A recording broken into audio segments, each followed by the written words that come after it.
Hey Bookies! Today we're going to be doing the weekly mail haul, except it's going to be for the past 3 weeks. So let's get started.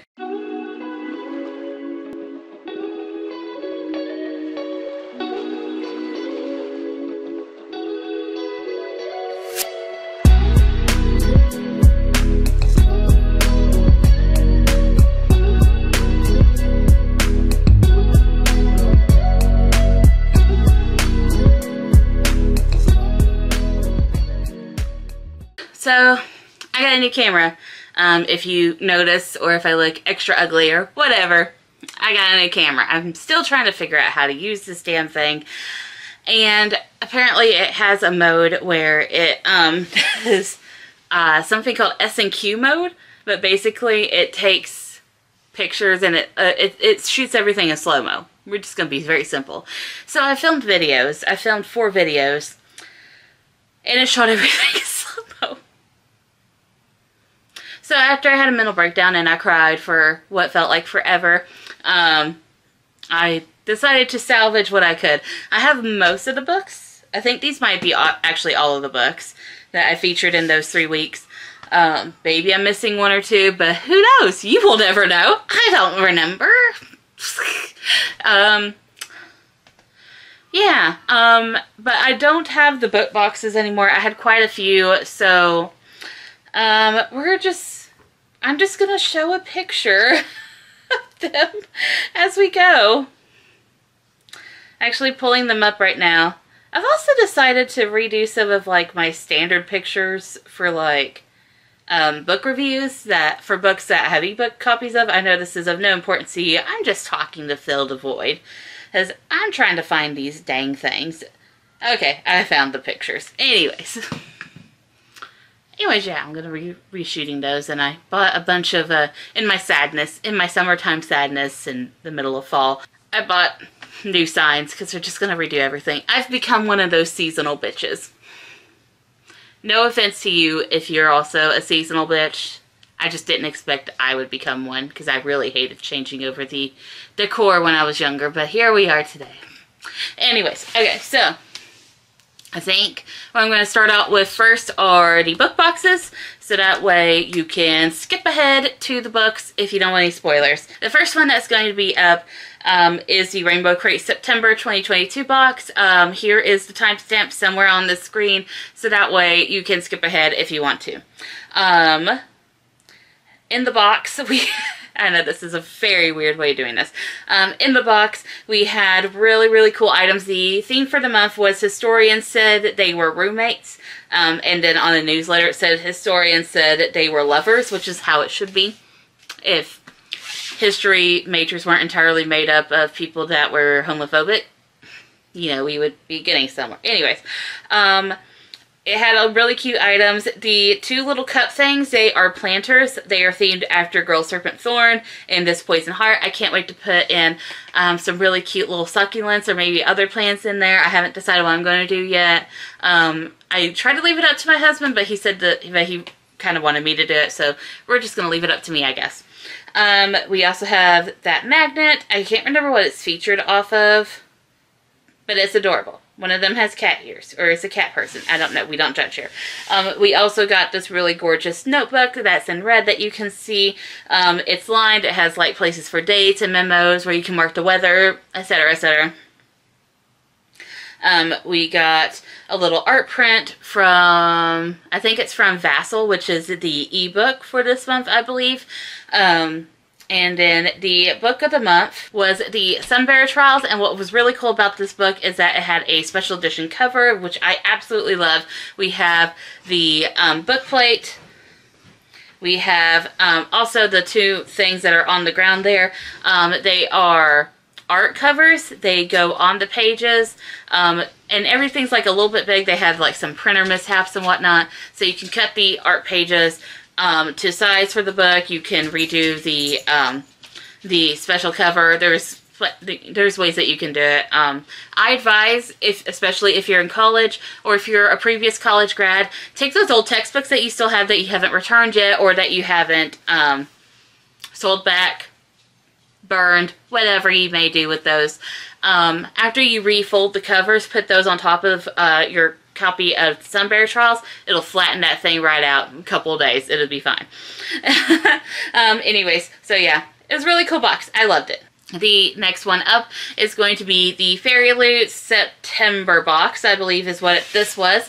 Again, spoiler, so here's a little card thing that you can go to. The first couple items that we have are, and a lot of these items in the box were Belladonna related because the book for this month was Belladonna. The 2 tarot cards was Death, which was Death, and the Hanged Man, which was Signa from Belladonna. We also have this really cute little, like, 10. It's themed after Belladonna. There's nothing really inside of it. There's like a faux interior top on it, but it's really cute. It would be really cute for pictures. We have coasters that have different plants on it, also themed from Belladonna. The artwork, the little artwork print is Belladonna. I think that one's also the author letter. And then we have a cardan. Everything's Belladonna except for 2 items, one of which is a Cruel Prince one, which I'm like, about because I really don't like the Cruel Prince. So if you are looking for the Cruel Prince, especially like a little trinket bowl thingy that has cardan in it, just shoot me a message, pay for shipping. It'll be yours. I really don't like the Cruel Prince. Anyways, the other item in the box that wasn't Belladonna themed was this really cool blanket. It looks a little short though, I'm not gonna lie. I don't have the best pictures of it. Again, lost footage. You'll never see it because I've already deleted it in my summertime sadness. But it was a little short. It's kind of rectangular like, which I guess most blankets are, but this one was like super stout. But regardless, I think it's going to be a pretty good porch blanket for me. But that one is 6 Crimson Cranes themed. And it's really cool. It's not colorful like the cover is. It's mostly done in tones of black and white and gold. Then we have the book. It looks absolutely gorgeous. The naked cover, the art stuff that's on the inside was gorgeous. I don't have a picture of it. Again, lost footage. I'm so sorry about that. But we do have a signed book plate and the art print from the whole box. I'm not really sure how I feel about this box. This is much different. I mean, it's the same format, but it's a little bit different toned than their normal boxes. I felt like this one themed it a little bit too much around Belladonna. And Belladonna is a pretty good book. I think I gave it a 4 out of 5. I've already read it. But I really don't know how I feel about having a whole box for Fairy Loot themed around that book. Especially when they haven't really done that before for other books. And because I really didn't, like, it was an okay book. I didn't really vibe with it. So I don't really know what I'm going to do with the other items in it. Yeah, we're just going to leave that at that. The coasters are going to be useful though. I've already used them. They were nice. A little small, but nice. Next up we have the September Satisfaction box. Again, here's a little spoiler thing, but they tell you the books ahead of time. The box features BIPOC fantasy and sci-fi books and is run by a BIPOC creator. Amazing person. So the book that they feature for this box was Babel by R.S. Kuang. My dogs are going somewhere, don't know where. Okay. So the book that was featured was Babel. We got the book and we got the signed book plate. There wasn't really much else in there except for an author letter and a thank you card. I don't really know if this is like how their standard boxes go. I thought that there might be a little bit more to it, but regardless, they got me the book. So I got the book now. Don't know when I'm going to get around to reading Babel. I am very much behind in everything and every point of my life, but here we are. I think this might be the last box that I got, but it is the Once Upon a Book Club Halloween special edition box. So this one I'm not going to include a little spoiler card for because I really don't spoil anything. They already showed off the books and everything like that, and I didn't open the packages yet. I'm going to do that on a vlog whenever I get around to opening the box. But I got the sweet one. They have two different versions. They have like a naughty and a sweet one. I chose the sweet one, and the feature book was the Very Secret Society of Irregular Witches. I've been wanting to read that book. I've been wanting to own it. Now I have it. Very excited to open it, but again, it's going to be at my own speed, so I don't really do it here.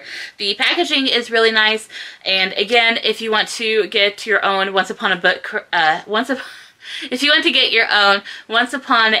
Club box, you can use my code. It's down below in the description. Alright, now that we got all of that settled, woo! We are finally on to the massive amount of books. This is probably going to go a little bit quickly because I can see on my camera right now we are actually almost at 13 minutes. So I'm just kind of going to go quickly through these. Might mention if I'm on tour or not. Might mention a little bit about them.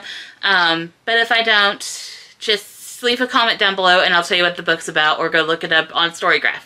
Anyways, the first one up is Princess of Souls by Alexandra Christo. I'm very excited to read this one. I am on tour for it. I didn't really like Alexandra Christo's last book, so I'm hoping that this one kind of redeems it. I think the point of this one is that there's like an immortal king, and our main character has to kill them. The next one up that I'm actually late for a tour for because my packages got misdelivered and everything like that is Kalyna the Soothsayer by Elijah Kinch Spector. This is a fantasy. It has LGBTQ themes because I'm on tour for it with Pride Book Tours. So, gotta get that read and done. Next one up is Maybe an Artist by Liz Montague. This one is told in graphic novel format, and it looks really, really cool. And this is, again, it's a memoir. So can't wait to see it. I like little art memoir books. I've had like quite a few recently, so they must be publishing a lot. I don't know. Anyways, we have Defend the Dawn by Brigid Kemmerer. If you followed a certain vlog of mine, I think it might have been in the last vlog, I ranted a lot. Not specifically about what happens in this book, but about the circumstances of which I found myself getting this book. It was quite a ride. I'll leave a link for it down below. Again, on tour for Prince of Song and Sea by Linsey Miller. I love Linsey Miller's other work. It was Belle Revolt or Revolte. I don't really know how to pronounce it. But this one is a Disney Hyperion book following Prince Eric from The Little Mermaid. And I think that they're going to start another trend with these like they do with the princesses. They have the Twisted Tales from Disney. They also have the villains. And the little short stories by Serena.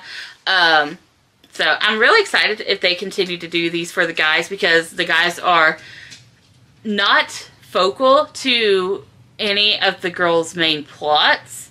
All of the girls are dealing with basically all the princesses, like you can argue about it if you want, but basically all the Disney princesses, even the older ones, are dealing with basic freedom and bodily autonomy wants. The romances are major subplots, but again, subplots, but interesting characters nonetheless, all of them except for, you know, maybe Aurora's prince. He's kind of creepy. Anyways, so can't wait to read it. Can't wait to read about Prince Eric. He's one of my favorites. Again, on tour for, I have The Lords of Night by J.C. Cervantes. This is another Rick Riordan Presents book. She also wrote the Stormrunner series in that same publishing house. I can't wait to read this one. I think it might connect with it, but I'm not entirely sure. It says a Shadow Bruja novel, so I'm not really sure, but I'm hoping they're all connected. I have this big overarching theory that everything in the Rick Riordan verse is ultimately connected, but I still need to gather evidence for that and be like one of those like aliens dudes. I don't know. Anyways, so we're going to read this book eventually. Still more to go. I got a copy of Virtually Me by Chad Morris and Shelly Brown. This is a contemporary book, but it has a lot of sci-fi leanings, considering that all of the main characters in here are going to a virtual reality school.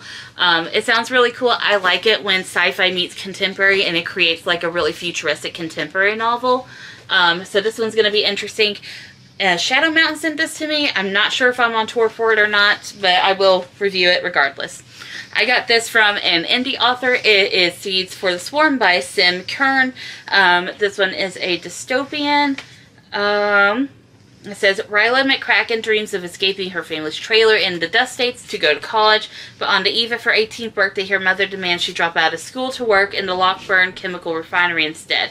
When Ryla learns Lockburn is planning to dam the Guadalupe River, the last flowing water in Texas, she defies her mother to protest the state capitol. The protest ends in disaster, but her ensuing viral infamy gains Ryla an acceptance to the mysterious Wingates University. So this sounds really cool, really dystopian. With the whole like Dust State thing, it's kind of leaning into Dry by Neil Shusterman. So can't wait to read it. I've also got Wait Till Helen Comes, which is a graphic story it's a graphic novel ghost story. So really cool. I am on tour for it. I am a HarperCollins influencer, so I gotta make a post about this. But I really like their graphic novels. Harper Alley does amazing graphic novels. I also have Anne, an adaptation of Anne of Green Gables, sort of, by Kathleen Gros. This one, again, it's an Anne of Green Gables retelling. I really like Anne of Green Gables retelling. I just reviewed one earlier this year called Anne of West Philly that I thought was amazing. And I think that the story of Anne is something that can be passed down through time. It doesn't really have like an expiration date as a lot of stories that are told back when are. Basically, Anne is a foster child in the original ones. She was kind of bought from, I think it was basically the railroad. A lot of states and countries they loaded up the orphans and shipped them along to the farmlands to see which farmer would buy them. But she gets a really good family and everything, but she experiences a lot of discrimination and stuff from her past life and stuff like that. So a lot of it basically about being a foster child can still ring true to foster children of today, which is why I really like to read retellings of it, and I really like to see more of those coming out. So definitely excited to read this one. I also got Play Like a Girl, which is another graphic memoir. This one, kind of like Other Girls by Britta London. Basically, our main character wants to join the football team. Can't wait to read this one. It seems really, really cute. Again, another Harper Alley. Now this one's really cool. It is Mapmaker by Lisa Moore Ramey. I really like the dragon and everything on here, so this is going to be a little fantasy dragon tale for middle graders, and I can't wait to read it. It seems super cute. One that I'm on tour for is I Miss You, I Hate This. This one talks a lot about the early days of COVID with two best friends who are in lockdown and experiencing it in different ways. I like books that talk about COVID. I like to see how the author talks about the topic or doesn't talk about the topic. It's really interesting to see how different authors' perspectives of it are. And also how they choose to talk about that, especially to young children, because regardless of your standpoint of it or how you got to experience lockdown, it was and still is, because the pandemic isn't over just because you're over it. Just remember that. It is and was very, very traumatic for everyone. Hugely traumatic. So I like to see how the author is going to talk about it. Another book, and I just saw that this one was chosen for a specific book box. Very excited for it. It is We Could Be Villains by Megan McCauley. This one is basically a superhero book. I can't wait to read it. The author sent it to me, I believe, or the publishing company. Yeah, it's from Whimsical Publishing, so I think that they sent it to me. But I love, love, love superhero novels, so I can't wait to read this one. This one is a dystopian novel, a la, like, Station 11 themes. It is called Lark Ascending by Silas House. I can't wait to read this one. Basically, the U.S. has become overrun by extremists. There's been a lot of other stuff that has happened. But when our main character is the only one to survive a really grueling trip from America to Ireland, he has to form together with other refugees to get to a supposedly safe place. I can't wait to read this one again. This looks so good. I've also been to Ireland, so I've never seen a dystopian novel set in Ireland. I'm kind of excited about that. Another book I'm on tour for, it is 12th Grade Night by Molly Horton Booth, Stephanie K. Strom, and Jamie Green. I think this one's also a graphic novel, so it should be a super quick book, but it looks really cute. It looks like it's going to be a 12th Night retelling, but set in like a play format. I really like these types of books. I just read another one that was 12th Night-like. I think it was just called 12, if I believe so. I'll put the cover somewhere on here. But really cute, but I'm also really loving this, and I can't wait to read it. We're getting there. We're getting there, almost done. Another book that I'm on tour for, Outside Nowhere. Basically, our main character is a bit of a troublemaker. He gets sent to this farm. I really don't like it when kids are sent away for stuff like that. A lot of these supposed youth programs that are out there, out in the West, that are like rehabilitation things, they are very predatory. They have killed kids. Anyways, so in this book, our main character, he goes to a farm because of his troublemaking, and a lot of weird things happen. I think there's going to be like some sort of like alien stuff go on in here, just judging by the cow in the sky, but I don't know, but I'm very excited to read it. I got a finished copy of Gleanings by Neal Shusterman, and I believe that... No. I got a finished copy of Gleanings by Neal Shusterman. This is a part of the Arc of the Scythe series. I have to finish up the other Arc of the Scythe books, but I'm very excited to read this one. I love the Arc of the Scythe books. Very well done. If you want something that's like kind of dystopian about people that have become immortal and they have to be reaped by these reapers, and there's all these rules and stuff like that, it's a little chaotic. But it's like highly unique. I highly suggest the Arc of the Scythe series. Anyways, I got a copy of Frizzy by Claribel A. Ortega. I'm very excited for this one. It's going to talk a lot about hair positivity and stuff like that. Our main character has a beautiful, beautiful set of hair. It's very curly and everything. But I think it's her mother. Yeah, her mother is like, you need to keep it straight. You need to do this to be proper. I'm just going to be very blunt with you. That doesn't exist. Hair is hair. Hair is unique. And hair can be whatever it wants to be. There should be no shame in how your hair is or what your hair isn't. So I don't believe that you should have to look a certain way with your hair in order to be professional or studious or whatever. That is all a myth. That's all a lie. Don't let anyone tell you different. But in this one, we're going to conquer that. And I'm very excited about that. It sounds so good. I can't wait to read it. And the last one that I got from an indie author, it is Wishmart Stones and Curses Book 1 by Lisa Boltz. This one on the back, it says, "Hi, I'm Nora and I bring people's worst nightmares to life." That sounds so good. I'm automatically hooked. I'm not going to read a lot of it because I want to go into it kind of blind, but I do like how she has the telemarks on her hands. I can't wait to see what all that's about. It's giving me kind of Doctor Who-ish vibes. But anyways, very excited to read this one. So thank you so much for sending it to me. And that's mostly it. I know I got a few Fable bands that I've already put up. They're in various parts of the house. I don't know where they actually are right now. But I think that for the majority of this, that was basically everything that I got for the past 3 weeks of the mail haul. Again, so sorry about the previous videos. My bad. I still don't know how to use this camera. We're just taking it day by day. We're learning. We're growing. We're doing whatever. So hopefully these turn out better. If not, you're just never going to see this footage anyways. But yeah, so thank y'all for watching. I'll see you later. Bye.